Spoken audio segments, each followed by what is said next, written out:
الله الرحمن الرحيم نحمده ونصلي ونسلم على رسولنا الكريم أما بعد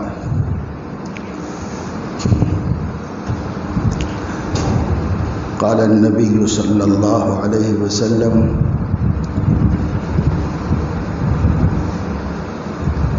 من أحب لله وأبغض لله وأعطى لله ومنع لله فقد استكمل الإيمان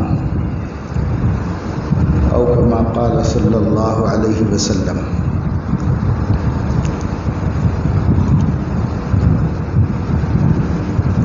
اس دنیا میں ہم لوگوں کا وجود حق تبارک و تعالی شانہ کی بندگی اور عبدیت کے امتحان میں کامیاب ہونے کے واسطے ہے۔ یہ سارا کارخانہ عالم اور نظام کائنات بس انسانوں کی خاطر قائم کیا گیا ہے، اور انسان اس میں ایک بڑے امتحان کے لیے بسائے گئے۔ ہم سب سے، ہر بندے سے ان کا مالک یہ چاہتا ہے کہ وہ مالک کے ساتھ وفاداری کر کے دکھائے۔ ان کا اپنا کچھ نہیں ہے، وہ سراپا احتیاج و افتقار ہیں، ایک سانس بھی نہیں لے سکتے اپنے اختیار اور اپنی مرضی سے، اور ایک دانہ بھی نہیں پیدا کر سکتے، ایک قطرہ پانی کا بوند اپنے لیے نہیں بنا سکتے۔ سب کچھ جو ان کو مل رہا ہے وہ اللہ تعالی نے ان کے لیے بنایا ہے۔ کسی نے بھی انسان پر کوئی احسان نہیں کیا ہے۔ سارے احسانات بالواسطہ یا بلا واسطہ اللہ تبارک و تعالی شانہ کے کیے ہوئے ہیں۔ جن کو اللہ واسطہ بنا دیتا ہے، تہذیب اور انسانیت کا تقاضا یہ ہوتا ہے کہ ان کو بھی ہم محسن مانیں اور شکر گزار رہیں، لیکن وہ واسطہ ہیں اللہ تعالیٰ کے احسانات۔ ہر احسان اللہ کا کیا ہوا ہے۔ وَمَا بِكُم مِّن نِّعْمَةٍ فَمِنَ اللَّهِ، تمہارے پاس کوئی بھی نعمت ہو، حقیر سے حقیر، چھوٹی سے چھوٹی کوئی نعمت ہو، اگرچہ کہ وہ ہر حقیر سے حقیر سمجھی جانے والی نعمت بھی ہماری ضرورت کے اعتبار سے اللہ تعالیٰ کی بہت بڑی عطا اور بہت بڑا انعام ہے۔ لیکن سماج میں انسان متعین کرتا ہے کہ یہ بڑی ضرورت ہے اور یہ چھوٹی ضرورت ہے اور یہ معمولی ہے۔ اس اعتبار سے اگر کسی نعمت کو آپ بہت معمولی سے معمولی سمجھیں، وہ بھی اللہ کی عطا کی ہوئی ہے اور اللہ رب العزت ہی کی دی ہوئی، اور بڑی سے بڑی نعمت بھی اللہ کی دی ہوئی ہے۔ اور حقیقت میں غور کیا جائے تو اللہ کی دی ہوئی نعمتوں میں کوئی نعمت بھی معمولی نہیں ہے، سب بڑی سے بڑی نعمت، اپنے اثر کے اعتبار سے، اپنی ضرورت کے اعتبار سے، اپنے فائدے کے اعتبار سے وہ معمولی بھی بہت بڑی نعمت ہے۔ کبھی انسان خود اپنی زندگی کے تجربے میں جسے ناقابل التفات نعمت سمجھتا ہے، اس کو خود زندگی میں ایسا وقت بھی آتا ہے کہ اسی نعمت پر ڈیپینڈ ہو جاتا ہے کہ وہ ملے تو ٹھیک ہے، نہیں تو موت زندگی کا فیصلہ ہو جائے گا۔ تو اللہ رب العزت بتاتے ہیں کہ تم معمولی سمجھو یا تم بڑی سمجھو، میں نے تو بہت بڑی بڑی نعمتیں تمہارے اوپر اپنی طرف سے فیضان کر دی ہیں، عطا فرما دی۔ اب ان نعمتوں کا شکریہ کیا ہے؟ تو ان نعمتوں کا شکریہ یہ ہے کہ بندہ بن کر اللہ کو دکھا دے کہ میں آپ سے بے وفائی نہیں کرتا، وفادار ہوں۔ اپنی وفاداری کا اللہ کو ثبوت دیتے۔ اپنی خوشیوں میں اللہ کے وفادار بن کر رہیں، اپنے غموں میں اللہ کے وفادار بن کر رہیں۔ اللہ خوشحال رکھے تو اس کے وفادار رہیں، اللہ تنگی اور پریشانی اور کڑکی میں مبتلا کرے تو اس کے وفادار رہے، اللہ عزت دے تو اسی کے وفادار رہے، اللہ کسی آزمائش میں ذلت کی ہمیں مبتلا کرے تو بھی اسی کے وفادار رہے، ہر حال میں اسی کے وفادار رہے۔ ہماری کسی کی دوستی اس سے وفاداری کے لیے ہو، ہمارا کسی سے دشمنی کرنا اللہ سے وفا کرنے کے لیے ہو، ہمارا کسی کو عطا کرنا اللہ سے وفاداری کے واسطے ہو، ہمارا کسی کو دینے سے رک جانا اللہ کے لیے ہو، ہماری دوستی اللہ کے لیے، ہماری دشمنی اللہ کے لیے ہو، سب جگہوں پر اللہ آ جائے۔ ہر جگہ اپنے اللہ کو لاؤ اور اس کو اس میں شامل کیے بغیر کوئی فیصلہ مت کرو۔ اے رضا الہی کو ہر جگہ دیکھو، ہر جگہ دیکھو۔ یہی زندگی کا واحد مقصد ہے ہمارا۔ اور جتنے مقاصد ہم نے جینے کے بنائے ہوئے ہیں وہ یا تو دوسرے درجے کے ہیں، تیسرے درجے کے ہیں، یا ان کی ضرورت بھی نہیں ہے ہمارے مقاصد میں، زندگی کے مقصد سے کوئی تعلق بھی نہیں ہے اس کا، ہم نے مقصد حیات بنایا ہوا ہے۔ اس کا فیصلہ کون کرے گا؟ تو اس کا فیصلہ اللہ کی کتاب کرے گی، اس کا فیصلہ اللہ کے نبی کریں گے کہ آپ کی زندگی کا مقصد کیا ہے۔ اور جتنے مقصد آپ کے ذہن میں آ رہے ہیں وہ سب کاغذ پہ لکھ لو اور اس کے بعد کتاب اللہ اور سنت رسول اللہ سے جوڑ کے دیکھو، اگر وہ اس کے سانچے میں اترتے ہیں تو وہ مقصد بنانے کے قابل ہے، اور اگر نہیں اترتے ہیں تو اسے ہٹاؤ ذہن سے، اس کو مقصد بنانا نہیں ہے۔ مقصد وہی ہے جو نبی نے بتایا، اصل مقصد زندگی کا، وہ پورا ہو رہا ہے تو پھر سب کچھ ہو سکتا ہے، اور وہ پورا نہیں ہو رہا ہے تو کچھ بھی نہیں ہو سکتا۔ ماں باپ چاہتے ہیں کہ بچے پڑھیں، اگر وہ اچھا پڑھ رہے ہیں تو ہر لاڑ پیار کے لیے وہ تیار ہو جاتے ہیں، اور اگر وہ پڑھ کے ہی نہیں دے رہے ہوں تو ماں باپ خفا رہتے ہیں، ناراض رہتے ہیں، ضرورت کے حد تک کھانا دانا پانی اس کو دے دیتے ہیں، وہ بھی ناخوشی سے دیتے ہیں اور اس میں بھی تکلیف ہوتی ہے، کیونکہ وہ ماں باپ کی خواہش پوری نہیں کر رہا ہے، ماں باپ کی خیرخواہی والی ہدایتوں کو خیرخواہی نہیں سمجھ رہا ہے، اس لیے ان کا دل ان سے ناخوش ہے، ٹوٹ گیا ہے۔ بعض تو اپنے سے جدا علیحدہ بھی کر دیتے ہیں، اب بعض علیحدہ نہیں کرے تو اپنے گھر میں ایسے رہو بھائی جیسے اجنبی ہیں، نہ ماں کو محبت ہے، نہ باپ کو محبت ہے، نہ اس کی طرف التفات ہے، نہ توجہ دھیان، کچھ نہیں، ایسے رہتے ہیں بہت سے گھروں کے اندر غیروں کی طرف۔ اپنے گھر میں غیر کیوں بن گئے؟ اپنے ماں باپ کی نظر سے اتنے کیوں گر گئے؟ جس نے 9 مہینے تم کو سہا تھا اور تکلیف پر تکلیف اٹھا کے جنا تھا، اپنا خون دودھ بنا کے تمہیں پلایا تھا، تمہارا جسم بنایا تھا، تمہیں پالا پوسا اور مضبوط کیا تھا، جس نے تمہارے پیدا ہونے کے بعد اپنی خواہشوں کو چھوڑ دیا تھا، ہر خواہش تمہاری خوشی کی اس کے دل میں آنے لگی تھی، آج وہ ناراض کیوں ہے؟ اس لیے کہ اس نے آپ سے کوئی خیر خواہی کرنی چاہی تھی، آپ نے اس کو خیر خواہی نہیں سمجھا۔ اب آپ کو بھی عقل آ گئی ہے، اب آپ کو بھی فیصلہ کرنا آ گیا ہے، اس لیے آپ نے اپنے ماں باپ کی خیر خواہیوں کو اب خیر خواہی نہیں سمجھا۔ ان کا دل دکھتا ہے، وہ سوچتے ہیں جب اس کو شعور نہیں تھا، جب اس کو عقل نہیں تھی، جب یہ بہت چھوٹا سا تھا، یا جب میرے پیٹ کے اندر تھا، تب اس کو کیا خیر خواہی معلوم تھی؟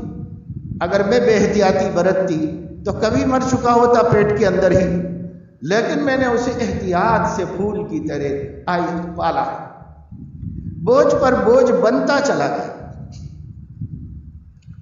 حملتہ امہ، اس کی ماں نے اس کا حمل اٹھایا ہے، کرہن، بڑی مشقت سے، ووضعتہ کرہا، اور پیدا کیا ہے بڑی مشقت سے، اس بڑی تکلیف سے پیدا کیا ہے، لیکن پیدا کیا۔ عورت بچے کو جنم دیتی ہے، اس کے جسم کا انگ انگ اس کو تکلیف دیتا ہے، اور وہ دکھی ہو جاتی ہے سر سے پیر تک، لیکن اس دن وہ بہت خوش ہوتی ہے، اس لیے خوش ہوتی ہے کہ اس کے جگر کا ٹکڑا، اس کی آنکھوں کا تارا اسے نظر آئے گا، اس کی صورت دیکھ کے اپنی زندگی کا 9 مہینے کا غم فراموش کر دیتی ہے، جننے کی تکلیف بھول جاتی ہے ایک نظر دیکھ کے۔ اتنا اس نے سب کچھ کیا تھا، اور باپ نے اس کے لیے تکلیفیں اٹھائی تھی، مشقتیں جھیلی تھی، کہاں کہاں گیا، کیسے کیسے کام کیے، کتنی مصیبتوں سے کمایا کہ گھر میں ہمارے بچہ آئے گا تو عزت سے آئے اور راحت سے پلے، آرام سے بڑا ہو، اس کو میں ہر طرح کی تکلیف سے بچاؤں۔ وہ اپنا کام کرتا رہا، ماں اپنا کام کرتی رہی۔ اب یہ دونوں نے مل کر کے جب شعور آیا، عقل آئی، تو انہوں نے کہا ہمیں اپنے بچوں کو پڑھانا ہے، اپنے بچوں کو قابل بنانا ہے، ان کو عزت والا بنانا ہے۔ بعض دفعے باپ ذلتوں میں زندگی گزار کے اپنے بچے کے لیے عزت کے بارے میں سوچتا ہے، بعض دفعے باپ مصیبتوں میں زندگی گزار کے اپنے بچے کے لیے روشن اور راحت بھرا مستقبل دیکھنا چاہتا ہے۔ وہ ان پڑھ ہے لیکن اپنے بچے کو تعلیم یافتہ دیکھنا چاہتا ہے۔ یہ سب ان کے دل کی خیر خواہیاں ہیں، جس خیر خواہی کے لیے انہوں نے سب کچھ قربان کیا۔ اب ذرا بڑا ہوا، دوست احباب مل گئے اور یار دوستوں میں آوارگی کی طرف چل پڑا، اب پڑھنے کے لیے تیار نہیں ہے، ایسے ہی ادھوری تعلیم رکھ کے مارے پھر رہا ہے، دوستیاں کر رہا ہے، ادھر ادھر گھوم رہا ہے۔ تو ماں باپ پر کیا گزرتی ہے جب ان کو ان کے احسانات یاد آتے ہیں، جب وہ ان کے ساتھ کی ہوئی خیر خواہیوں کو سوچتے ہیں، تب ان کو اس نافرمانی سے بڑی تکلیف ہوتی ہے، بڑی دکھ ہوتی ہے۔ پھر ان کے دل میں آتا ہے کہ بھائی یہ بھی تو ہم اپنی کوئی خدمت نہیں کروا رہے ہیں، یہ بھی تو ہم ان کے مستقبل کے لیے کہہ رہے ہیں، ہم ان کے بھلے کے لیے، ان کو عزت دار دیکھنے کے لیے، ان کو مالدار دیکھنے کے لیے، ان کو اچھی زندگی دیکھنے کے لیے، تب بھی وہ ہمیں اب خیر خواہ نہیں سمجھتا، اب دوستوں کو خیر خواہ سمجھتا ہے۔ اب ہم کوئی خیر خواہ نہیں رہے اس کی۔ 20-25 برس تک ہمارے بغیر کام نہیں چلا، اب اس کو دوست احباب کے خیر خواہ نظر۔ یہ جو دکھ ہوتا ہے نا، اس دکھ کو میں اس لیے بیان کر رہا ہوں کہ ذرا سوچو، ان ماں باپ نے اس کو پیدا نہیں کیا ہے، پیدا اللہ نے کیا ہے۔ یہ احسانات ان ماں باپ نے نہیں کیے اس کے اوپر، وہ احسانات اللہ کے کیے ہوئے۔ یہ محبت اور پیار ان کے دلوں میں خود پیدا کی ہوئی نہیں تھی، اللہ نے ماں باپ کے دل میں یہ محبت ڈالی تھی اور اللہ نے یہ سب کچھ کروایا تھا۔ یہ خیر خواہی کا جذبہ ان کا اپنا نہیں ہے، یہ جذبہ بھی اللہ نے ان کے اندر بنایا تھا، اور جو کچھ انہوں نے خرچ کیا ان کا ذاتی نہیں تھا، اللہ نے اپنی قدرت سے ان کو عطا فرمایا تھا، اللہ نے اپنے فیصلوں سے ان کو دیا تھا، وہ بھی اللہ ہی کا احسان تھا۔ تو حقیقی محسن اللہ ہے، حقیقی خالق اللہ ہے، حقیقی مالک اللہ ہے، حقیقی کارساز اللہ ہے، سب کاموں کا بنانے والا، سب مصیبتوں کا دور کرنے والا، عزت دینے والا، ذلت دینے والا۔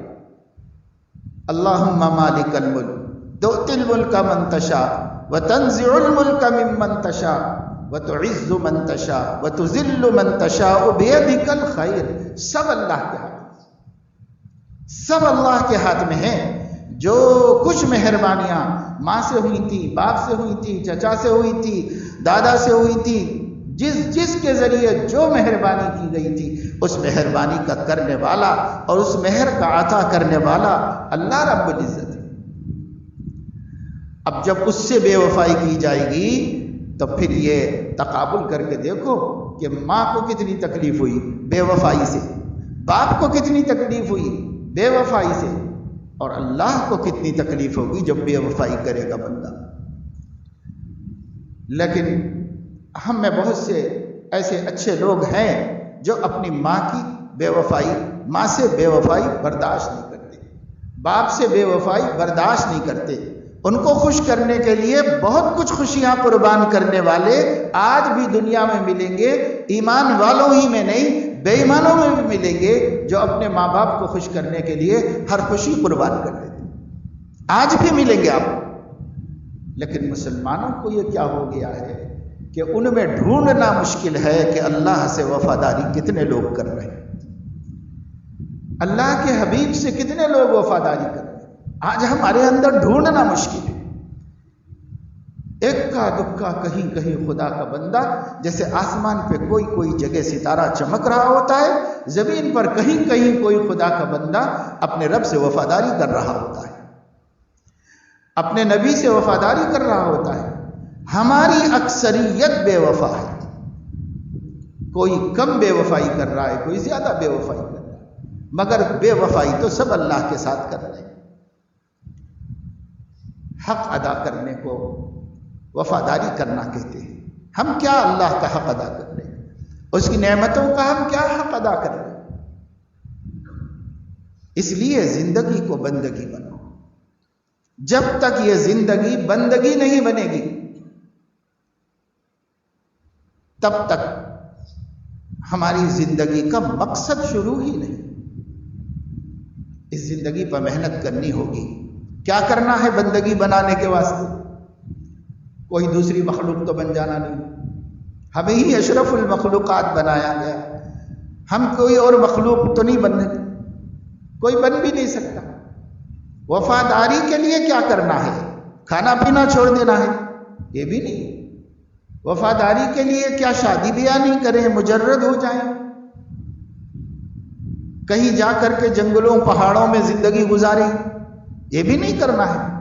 وفاداری کے لیے تو ہم سے ہمارے فطری ایک تقاضے کو بھی چھڑایا نہیں گیا. کسی فطری تقاضے کو جو ہماری انسانی شرافت کے مطابق ہو چھڑایا نہیں گیا. وفاداری کے لیے بس اتنا کہا گیا ہے، جو کرو اپنے پاک پروردگار کی رضا کے لیے کرو، اور اس نے جو ماڈل دیا ہے اس کی روشنی میں کرو. بس اتنا ہی. اور کچھ بھی چھوڑنا نہیں. کھیلنا، کھیل سے منع نہیں کیا گیا، کھیلو، وہ بھی اللہ کی رضا کے لیے کھیلو، اس کے حبیب کے اسوہ حسنہ کی روشنی. شادی کرو ضرور، اسلام نہیں روک رہا بلکہ حکم دے رہا ہے. لیکن ایک ہی شرط ہے، اپنے رب کی رضا کے لیے کرو، اس کے محبوب کے طریقے کے مطابق کرو. مصیبت آ جائے تو غم کا اظہار کرو. غم کا اظہار فطرت ہے، اسلام روک رہا نہیں. ایک آنسو روکنے کا بھی حکم نہیں دیتا اسلام. رو، غم کا اظہار کرو، پر اپنے رب کے لیے کرو، اس کے محبوب کے طریقے کے مطابق کرو. ہمیں ہمارے غموں کے لیے اسوہ حسنہ دینے کے واسطے اللہ نے اپنے محبوب کو غموں میں مبتلا فرمایا. اللہ چاہتا تو ہمارے نبی کو زندگی میں ایک غم کا سامنا نہ کرنا پڑتا. اللہ کو کیا بڑی بات تھی. لیکن ہمارے نبی کو غموں سے گزارا اللہ نے، اتنے غموں سے جس کا ہم تصور بھی نہیں کر سکتے کہ ان کی امت پہ کوئی غم آ جائے تو اسوہ حسنہ سامنے رہے. ان کی امت کو اپنے نبی کو دیکھنے کا اور ان جیسا بننے کا موقع ملے. کماؤ، مگر اللہ کے لیے کماؤ اور اس کے حبیب کے اسوہ حسنہ کے مطابق کماؤ. خرچ کرو، حتیٰ کہ جائز خواہشات میں بھی خرچ کرو، مگر اللہ کی رضا کے لیے کرو، اس کے حبیب کے طریقے کے مطابق. کس چیز سے اسلام نے روکا ہم کو؟ اسلام صرف ایک خاص طریقہ بتاتا ہے جس میں ہماری سہولت ہے، ہماری عزت ہے، اور وہ طریقہ اللہ کا پسندیدہ اور مقبول طریقہ ہے. ہمیں ایسا طریقہ بتاتا ہے بس، اور کوئی کام سے ہماری فطری کسی تقاضے سے ہمیں نہیں روکتا. صحابہ کرام رضوان اللہ علیہم اجمعین ہمارے لیے بہترین اسوہ حسنہ ہیں، کیونکہ ان کی تربیت ڈائریکٹ حضور علیہ السلام نے فرمائی، جو نبی کی نگرانی میں تیار کی گئی جماعت تھی، جو نبی کے ساتھ اٹھتی بیٹھتی تھی، جو نبی کے ساتھ سفر حضر میں ہوتی تھی، جس کے دن رات نبی کے ساتھ گزرے ہیں، جنہوں نے ہر چیز نبی سے سیکھی ہے. یہ اس امت کا سب سے اعلیٰ درجے کا مسلمانوں کا طبقہ ہے، اعلیٰ درجے کا طبقہ ہے. ان کو ہی ہمارے لیے چھوڑ کے حضور علیہ السلام گئے۔ اب ہر آنے والے لوگ اپنے سے پہلے والے لوگوں پر نظر کرو اور صحابہ تک پہنچ جاؤ اور صحابہ کے توسط سے نبی کے اسوہ حسنہ کو اپنے لیے اختیار کرو۔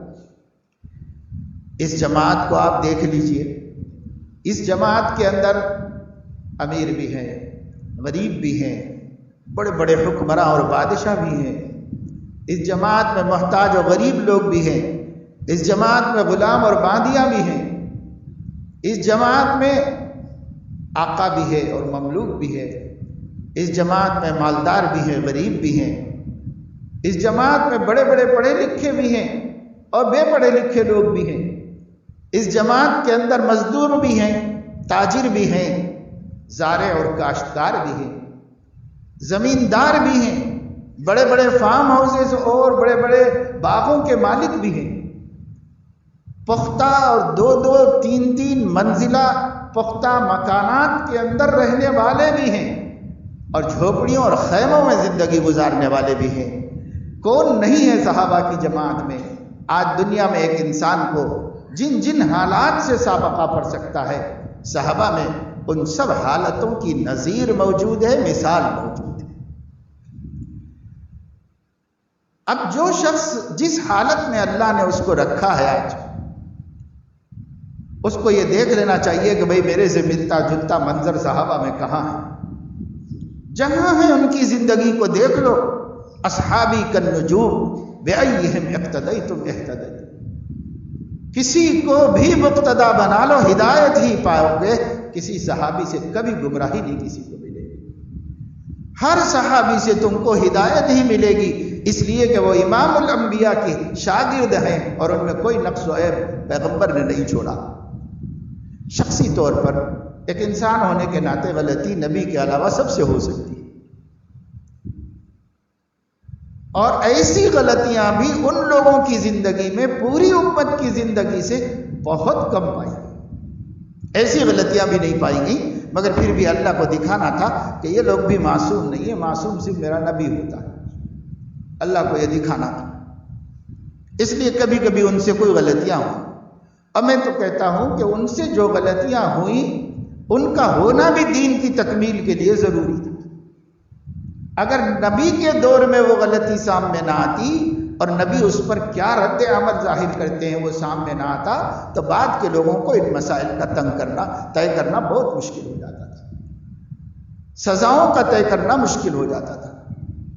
ایسے بندے کو کیا کرنا چاہیے، کیا ڈوب مرنا چاہیے کہیں جا کر کے، یہ بھی طے کرنا مشکل ہوتا تھا، اور ہو سکتا ہے کتنے غیرت مند بندے شاید کہیں جا کے خودکشی کر لیتے اور ڈوب مرتے، لیکن ان کے سامنے مثال تھی صحابہ کرام کی، اس نے ان کو ڈھارس بندھائی اور انہیں ان کے سیدھے رستے پر بندگی کے قائم رکھا۔ اس لیے ہمیں صحابہ کو دیکھنا ہے، اگر ہم سے کوئی نیکی ہو جائے تو بھی ان کو دیکھنا ہے، اور اگر ہم سے کوئی گناہ ہو جائے تو بھی ان کو دیکھنا ہے کہ وہ کبھی گناہ ہو گیا تو کیا کرتے تھے۔ قرآن نے ان کے گناہ کے بعد کی کیفیت کو ریکارڈ کر لیا تاکہ قیامت تک مسلمانوں سے گناہ ہو جائے تو کیا کرنا چاہیے یہ سامنے آ جائے، کیونکہ وہ کیفیت اللہ کو اچھی لگی بھلی لگی۔ والذین اذا فعلوا فاحشۃ او ظلموا انفسهم ذکروا اللہ فاستغفروا لذنوبهم ومن یغفر الذنوب الا اللہ ولم یصروا علی ما فعلوا وهم یعلمون۔ جان بوجھ کے بار بار گناہ نہیں کرتے، جان بوجھ کے وہ پھر دوبارہ اس گناہ کا ارتکاب نہیں کرتے، ہو گئی ایک دفعہ لغزش، زندگی بھر کے لیے سبق ہو گیا، اور ان کو ہی ہو گیا، ان کے دیکھنے والوں کو بھی ہو گیا۔ ایسے پیارے پیارے لوگ تھے، اللہ نے بتایا غلطی تم سے بھی ہو سکتی ہے، وہاں دیکھو کیسے لوگ تھے، وہی کرو جو انہوں نے کیا۔ آگے حضور علیہ السلام کی خدمت میں عورت ہونے کے باوجود کتنی بزدل بے ہمت ہوتی ہے، تکلیفوں سے کتنی ڈرتی ہے، لیکن آئی اور اس نے کہا یا رسول اللہ طہرنی یا رسول اللہ، اللہ کے رسول مجھے پاک کر دیجیے۔ کوئی پولیس نہیں لے کے آئی، کوئی کیس نہیں درج ہوا، کوئی مقدمہ نہیں۔ حضور علیہ السلام کے اصحاب کے زمانے میں کوئی پولیس نہیں تھی، کوئی پکڑ دھکڑ کرنے والا نہیں تھا، ہر ایک کا نگہبان اور نگراں اس کا ایمان تھا اور اس کا عقیدہ تھا کہ اللہ مجھے دیکھ رہا ہے. ہر ایک کو درست رکھنے والا اس کا عقیدہ تھا کہ اللہ مجھے دیکھ رہا ہے. مَاللَّهُ بِغَافِلٍ عَمَّا تَعْمَلُونَ، تم جو بھی کر رہے ہو اللہ اس سے غافل نہیں. آ گئی ایک عورت پتہ نہیں کہاں چھپ کے، ایسے پیارے سماج میں، ایسے پاکیزہ معاشرے میں کسی کو غلطی کرنے کا موقع ملا بھی تھا، کہاں چھپ کے ملا ہو؟ کہیں کسی کھنڈر میں کہیں جا کے چھپے ہوں گے، کسی کے نظر میں نہ آ سکے، کسی نے بھی نہیں دیکھا. لیکن خطا کار موجود ہے حضور علیہ السلام کی مجلس میں، عورت ہے اور کہہ رہی ہے طہرنی یا رسول اللہ، اللہ کے رسول مجھے پاک کر دیجئے. اللہ کے رسول صلی اللہ علیہ وسلم کی رحمت اور شفقت اسے بچانے کی تدبیریں کرتی ہیں. جاؤ کیا بیکار کی باتیں کر رہی ہو، دیوانی پاگل تو نہیں ہو گئی؟ بھجا دینا چاہا کہ وہ چلی جائے، لیکن نہیں گئی. اس نے کہا یا رسول اللہ ہوش و حواس میں اپنی غلطی کا اقرار لے کر آئی ہوں، سزا چاہتی. حضور علیہ السلام نے فرمایا ٹھیک ہے بھائی، تو نے کچھ کیا ہوگا، جو حمل وضع کا قرار پا گیا ہے اس حمل کا تو کوئی قصور نہیں ہے نا، تو اب جا اس کے پیدا ہونے تک انتظار کر. 9 مہینے گزر گئے، کیا کیا نہیں خیالات آئے ہوں گے.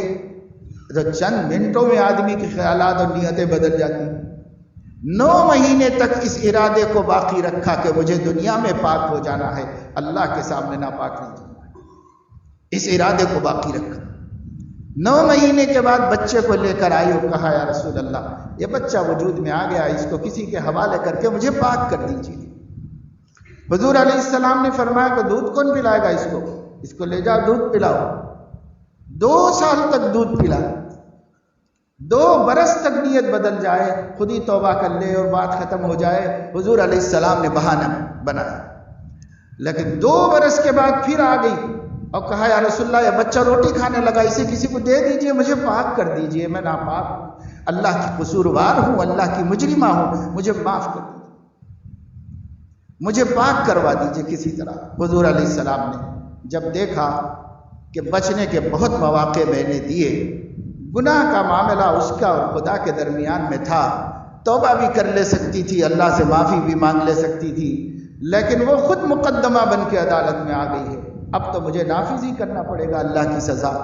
بچانے کی رحمت للعالمین نے ہر شکل نکالی، مگر وہ ایسی سیدھی سادی اللہ کی بندی تھی کہ اللہ کا ڈر اور خوف اس کو بار بار لاتا رہا، پھر لایا. حضور علیہ السلام نے فرمایا کوئی ہے بھئی اس بچے کی پرورش کر لے. ایک صحابی نے کہا میں پال لیتا ہوں. اس کے حوالے کر کے اس کو سنسار کر. پاک کرنے کا کیا مطلب تھا کہ 7 بوریگوں سے پانی لا کے نہا لو؟ پاک کرنے کا کیا مطلب تھا؟ پاک کرنے کا مطلب یہ تھا کہ مسلمان ہر طرف سے پتھر مار کے جان لے لے. پاک کرنے کا یہ مطلب تھا، اور یہی پاکی کے لیے آ رہی ہے، یہی غسل کرنا چاہتی ہے. جس سے دل ناپاک ہو گیا ہے، بندگی داغدار ہو گئی ہے، اللہ کی بندگی اور میری وفاداری خراب ہو گئی اور متاثر ہو گئی ہے. میں پھر سے وفاداروں میں شمار ہو جائے، پھر سے میرا دل پاک ہو جائے، پھر سے میرے اللہ مجھے اپنا کہہ لے اور اپنا بنا لے. اس کے لیے سزا دی گئی اور وہ سزا پا کر اس دنیا سے چلی گئی، پاک ہو گئی، اللہ تعالیٰ کے سامنے پاک باز بندی بن کر حاضر. میرے عزیزو دوستو، ایمان اس کو کہتے ہیں. اللہ تعالیٰ کا ہونا، اللہ تعالیٰ کے وعدوں کا ہونا، اللہ کے وعیدوں کا صحیح ہونا، قرآن کریم کے ایک ایک حرف کا برحق ہونا، اور اللہ نے جو احکام بندوں کو دیے ہیں ان احکامات میں ہماری بھلائی اور خیر خواہی کا ہونا. جیسے ان احسان مند، احسان کرنے والے، مہربان ماں باپ کے مقابلے میں تھوڑی شعور اور عقل آنے کے بعد دوست اچھے لگے تھے اور ماں باپ برے لگے تھے. ہم بھی اس دنیا میں پیدا ہونے کے بعد ناز و نعمت پا لینے کے بعد، اللہ کی ساری نعمتوں سے پل کر جوان ہو جانے کے بعد، اب ہمیں اللہ کون، اللہ نہیں سمجھ میں آ رہا ہے، اللہ نظر نہیں آ رہا ہے، اللہ کے حکموں کی ویلیو نہیں ہے، قرآن کریم کے احکام کی کوئی وقت اور اہمیت ہمارے دلوں میں نہیں ہے۔ قرآن حرام کہتا ہے، حرام رہنے دو، مگر ہمیں تو وہی کرنا ہے جو ہمارا نفس کہتا ہے۔ قرآن حلال کہتا ہے تو ہمیں حلال کی کوئی پرواہ نہیں۔ من قرأ القرآن فأحل حلالہ وحرم حرامہ، جو قرآن مجید پڑھے اور پڑھے ہی نہیں، اس کے حلال کو حلال مانے اور اس کے حرام کو حرام مانے، تو اللہ رب العزت اس کو اس کا عزت دیں گے قیامت کے دن، اس کو اس کے ماں باپ کو عزت عطا فرمائیں گے۔ لیکن ہم قرآن پڑھ رہے ہیں، اس کا حلال بھی نہیں معلوم ہمیں، اس کا حرام بھی نہیں معلوم۔ میں نے حدیث شریف پڑھی مختصر سی، ایک مثال کے طور پر کہ حضور علیہ السلام نے ارشاد فرمایا کہ بھائی جو آدمی جو کام بھی کرے تو اس کو چاہیے کہ وہ اللہ کی رضا کے لیے کرے، کوئی دوسرا مقصد ہو ہی نہیں، ہر کام میں، ہر عمل میں اللہ کی رضا کو مقصود بنائے۔ من اعطى للہ ومنع للہ واحب للہ وابغض للہ فقد استکمل الایمان، ایمان اس کا مکمل ہے جو کوئی بھی کام اللہ کے علاوہ کسی اور کے لیے نہ کرے۔ حضور علیہ السلام سے کہلوایا گیا، قل ان صلاتی ونسکی ومحیای ومماتی للہ رب العالمین لا شریک لہ وبذالک امرت وانا اول المسلمین۔ آپ کہہ دیجئے لوگو، میری نماز، میری قربانی، میرا جینا، میرا مرنا، میرا ایک ایک حرکت و سکون للہ رب العالمین لا شریک لہ، صرف اس ایک اللہ کے لیے ہے جو رب العالمین، جس کا کوئی ساجی نہیں، جس کا کوئی شریک نہیں۔ وَبِذَالِكَ أُمِرْتُ، مجھے اس کا اللہ کی طرف سے حکم دیا گیا ہے، اب میں بھی عبدیت کے تقاضے کو پورا کر رہا ہوں۔ وَأَنَا أَوَّلُ الْمُسْلِمِينَ، پہلا اللہ کا فرما بردار میں ہوں، اللہ کے دین کو سب سے پہلے قبول کرنے والا میں ہوں، اللہ کے دین پر سب سے پہلے چلنے والا، اپنے کو پابند بنانے والا میں ہوں، اور میں اللہ کے دین کی پابندی کر کے تم سے کہہ رہا ہوں کہ تم بھی اللہ کے دین کی پابندی کرو۔ یہ پیغمبر سے کہلوایا اللہ پاک، جو دین اتنا عظیم المرتبت ہے، جو حلال و حرام کے احکام، جو جائز و ناجائز کے مسائل اتنے عظیم الشان ہے کہ جس کی خلاف ورزی وقت کا پیغمبر بھی نہیں کر سکتا اور جس کی مخالفت امام الانبیاء بھی نہیں کر سکتے، تو پھر ہمیں کہاں سے گنجائش مل گئی کہ جو چاہے کر لو؟ ہمیں کہاں سے مل گئی؟ اللہ ان سے پوچھے گا تو ہم سے بھی پوچھے گا اللہ رب العزت۔ اس لیے ہر مومن کو چاہیے کہ بھائی اپنی زندگی کو بندگی بناؤ۔ بندگی بس یہ ہے کہ جو بھی کرو اللہ کے لیے کرو، اس کے حبیب کے طریقے پر کرو۔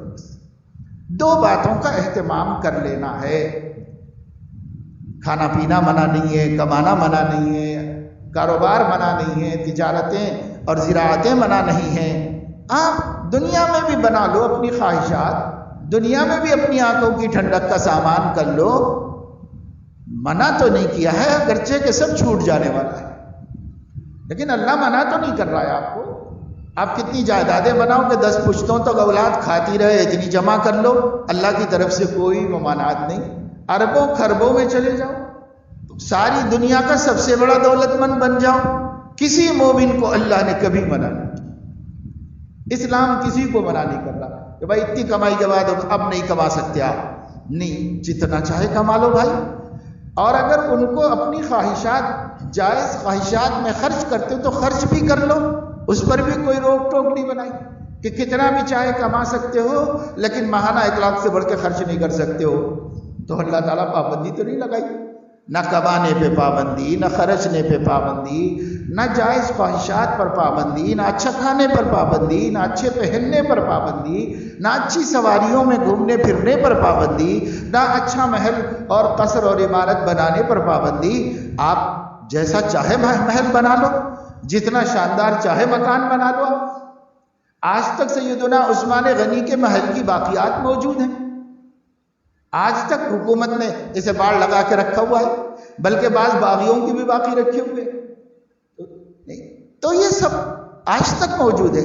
چھوڑ کے چلے گئے لوگ، میرے بندو تمہیں بھی چھوڑ کے جانا ہے، لیکن اگر تم کمانا چاہو تو ہم منع نہیں کرتے، تمہاری فطرت ہے، ہوس ہے انسان کے اندر، اس فطرت پر ہم روک نہیں لگا رہے۔ تو کیا کہنا چاہ رہے پھر اللہ تعالیٰ؟ یہ کہنا چاہ رہے وہ جو بھی کر رہے ہو نا وہ میری خوشی کے لیے کرو، اپنے نفس کی خوشی کے لیے مت کرو، میری خوشی کے لیے کرو۔ تمہارے نفس کو خوشی مل جاتی ہے تو مل جانے دو، لیکن تمہارے نفس کو خوشی دینا میرا کام ہے، اور میں اس کو جس نے مجھے دنیا میں خوش رکھا آخرت میں خوش رکھنے کا ذمہ دار ہوں۔ تو اصل مجھے بناؤ مقصود، اور میری خوشی کو مقصود بناؤ۔ اب میں خوش ہوتا ہوں کیسے؟ تو وہ میرا محبوب کا میں نے ایک ماڈل، ایک اسوہ، ایک آئیڈیل رکھا ہوا ہے، ویسے ہی کرو جو بھی کرنا ہے۔ کماؤ تو ویسے کماؤ، خرچو تو ان کی طرح خرچ کرو، اور کھاؤ تو ان کی طرح کھاؤ، پہنو تو ان کی طرح پہنو، جو کرنا ہے ان کی طرح کرو، منع تو نہیں کچھ بھی۔ اب انسان کوشش کرتا ہے، تگ و دو کرتا رہتا ہے، تو اس کی تگ و دو سے ملے گا وہی جو مقدر ہے، لیکن منع تو نہیں کیا کوشش کر کے دیکھ لینے سے اللہ نے۔ کر لو، کرنے والوں کو بہت سو کو مل بھی جاتا ہے، تو مل جاتا ہے۔ یہی دو چیز ہے جس کو ملحوظ رکھ کر زندگی گزارنا ہے۔ جو بندہ یہ دو باتیں ملحوظ رکھ کر زندگی گزار رہا ہے، وہ بندہ بندگی کی آزمائش میں 100% کامیاب، ناکامی کا کوئی سوال ہی نہیں، کامیاب ہے۔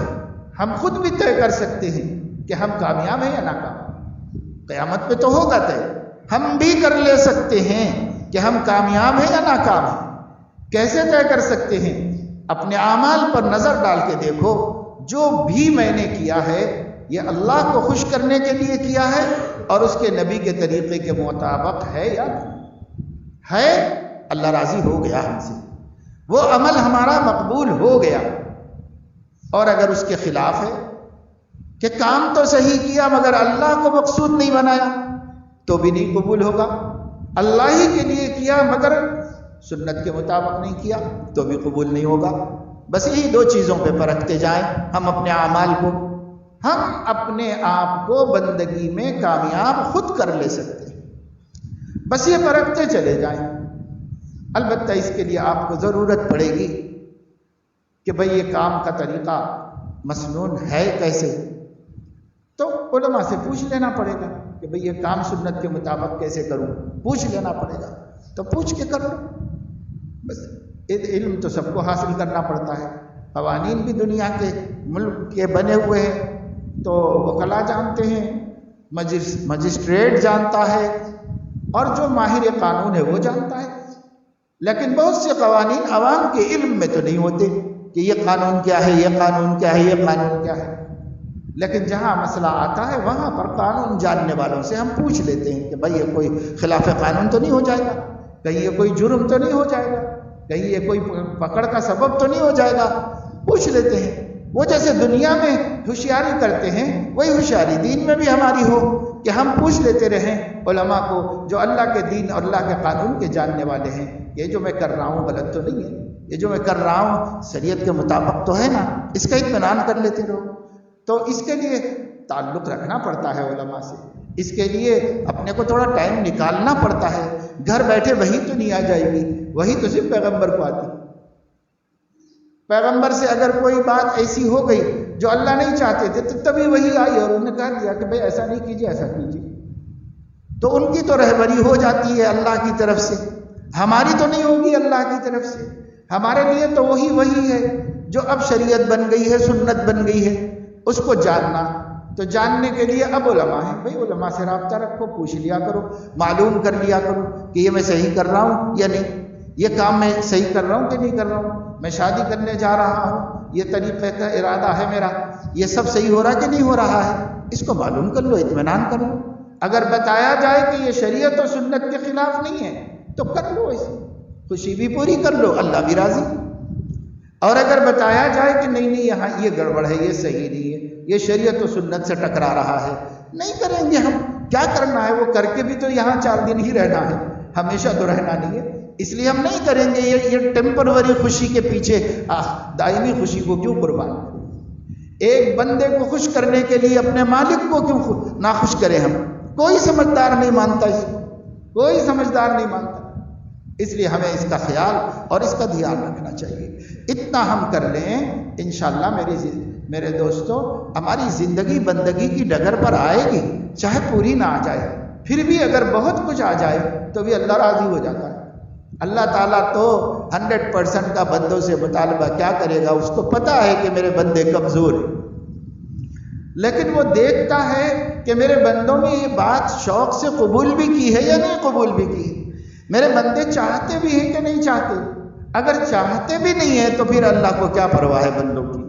اس لیے کم سے کم ہم چاہنے تو لگے، ارادہ کریں، کوشش کریں، فکر کریں کہ ہماری زندگی بندگی کے ڈگر پر آ جائے۔ اور اس کے بس 2 ہی اصول ہیں، کوئی لمبا چوڑا قصہ نہیں۔ ایک تو یہ کہ جو کرو اللہ راضی ہو جائے، کسی اور کی رضا کا ہم ارادہ نہ کریں۔ ضمنی طور پر سب راضی ہو جائیں گے، لیکن ہمیں یہ کام کرنا اللہ کو راضی کرنے کے لیے۔ جیسے مثال کے طور پر ماں باپ کو راضی کرنا تو اللہ کی رضا کے واسطے، اگر بچوں کو خوش رکھنا چاہتے ہیں اللہ کے واسطے، اگر بیوی کو راضی رکھنا چاہتے ہیں تو اللہ کے واسطے، اس میں بھی اپنے نفس کی شمولیت نہ ہو، اللہ ہی مقصد کہ بھئی اللہ نے کہا ہے کہ ان کو خوش رکھو، اللہ نے کہا ہے ان کا ادب کرو، اللہ نے کہا ہے کہ پڑوسی کا حق ادا کرو، اللہ کی وجہ سے کر رہے ہیں۔ آتا للہ و منع للہ و احب للہ و ابغض للہ، سب اللہ کے لیے، کہ کوئی کام کسی دوسرے کے لیے نہ ہو، سب اللہ کے لیے۔ اور یہ ایک حکم ایسا ہے کہ اس حکم میں دوسرا حکم خود بخود داخل ہے۔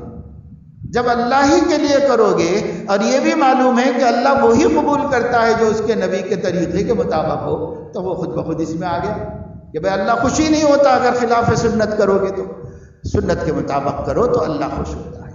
سنت اور شریعت اللہ کی بہت بڑی نعمت ہے، یہی ایک کسوٹی ہے جس پر ہمیں پرکھا جاتا ہے۔ حلال و حرام کی کسوٹی پر اللہ ہماری بندگی کو پرکھتے ہیں۔ اپنی بھیجی ہوئی شریعت اور اپنے نبی کی سنت کے ترازو میں اللہ ہمیں تول کے دیکھتے ہیں کہ یہ بندہ بن گیا کہ نہیں بن گیا، وہی ایک کسوٹی ہے، اسی میں ہم پرکھے جا رہے ہیں، اسی میں ہم فیل ہیں تو ناکام ہوتے جا رہے، زندگی میں ناکام ہوتے چلے جا رہے۔ کھا پی کے خوش ہیں کہ ماشاءاللہ بہت کما رہے ہیں، بہت خوش ہیں، کھا پی کے نہیں کامیاب ہوتے، ہم اچھا پہن کے نہیں کامیاب ہوتے، دنیا میں گل چھرے اڑا کے نہیں کامیاب ہوتے، کامیاب ہوتے ہیں اللہ جو دیکھ رہا ہے ہمیں، بندہ میرے نبی کے طریقے پر ہے یا نہیں ہے، بندہ میری رضا کے لیے جی رہا ہے کہ نہیں جی رہا ہے۔ اسی کسوٹی پر فیصلے ہوں گے، کسی اور طرح فیصلے۔